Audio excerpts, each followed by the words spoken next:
গল্পটি যেভাবে লেখা আছে ঠিক সেভাবেই বলছি। বাইরে আবহাওয়া যাই হোক না কেন, প্রতি রাতে কিছু একটা বাড়ির সামনে দিয়ে বাঁশি বাজিয়ে হেঁটে যায়। বসার ঘরে বা রান্নাঘরে থাকলেই শুধুমাত্র বাঁশির আওয়াজ শোনা যায়। বাঁশি শুরু হয় রাত ৩টা ৩ মিনিটে, আর ৩টা ৫ বাজলেই থেমে যায়। আমি ও আমার বোন যখন ছোট ছিলাম তখন বাঁশির আওয়াজ শোনার জন্য রান্নাঘরে লুকিয়ে থাকতাম। বাবা মা এটা কখনোই পছন্দ করতো না, তারা যদি আমাদের সেখানে খুঁজে পেত তাহলে ভীষণ রাগ করতো। কিন্তু কখনোই বেশি বকাঝকাও করতো না, কারণ আমরা সবসময় একটি নিয়ম মেনে চলতাম: কে বাঁশি বাজাচ্ছে তা দেখার চেষ্টা করা যাবে না। আমাদের এলাকাটি একটি মজার জায়গা। গত ৬ বছর থেকে এখানে থাকি। বাড়িগুলো ছোট ছোট কিন্তু ভালোভাবে সাজানো গোছানো। বাড়ির পাশে উঠান এবং ঘোরাঘুরির অনেক জায়গা আছে। গত অক্টোবরে আমার বয়স ১৩ হয়েছে। এলাকাটি শুধুমাত্র দুটো অদ্ভুত বিষয় আছে: রাতের বাঁশি আর সৌভাগ্য।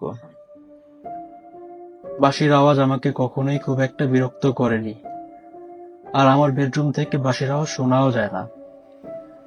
বাবা মা এটা নিয়ে কথা বলতে পছন্দ করেন না, তাই আমি প্রশ্ন করাও বন্ধ করে দিয়েছি। আমার বাবা উঁচা লম্বা শান্ত প্রকৃতির মানুষ। শুধুমাত্র বাঁশির আওয়াজ শুনলেই বাবা অস্থির হয়ে যায়। আর আমরা চেষ্টা করলেও বাঁশিওয়ালাকে দেখতে পারতাম না। প্রতিটি জানালার ভিতর ব্লাইন্ডার দেওয়া। রাতে সবাই ঘুমাতে যাওয়ার আগে বাবা ব্লাইন্ডারের তালা দিয়ে তার রুমে চাবি রেখে দেন। বাঁশিওয়ালা সম্পর্কে আমার মা কি ভাবতো তা কখনো বুঝতে দেয়নি। মাঝে মাঝে সে লিভিং রুমে বসে বাঁশির আওয়াজ শুনতো। প্রতি রাতে বাঁশির একই প্রফুল্ল সুর।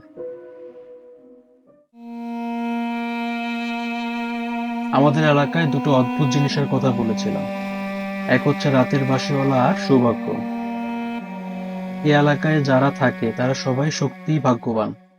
এটা ব্যাখ্যা করা কঠিন।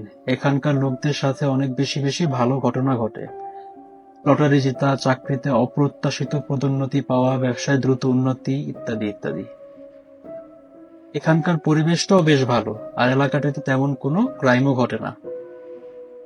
তবে আমাদের এই বাসাটিতে আসার প্রধান কারণ হচ্ছে আমার বোন নোলা। জন্মের পর থেকেই নোলা ফুসফুসের রোগে আক্রান্ত ছিল।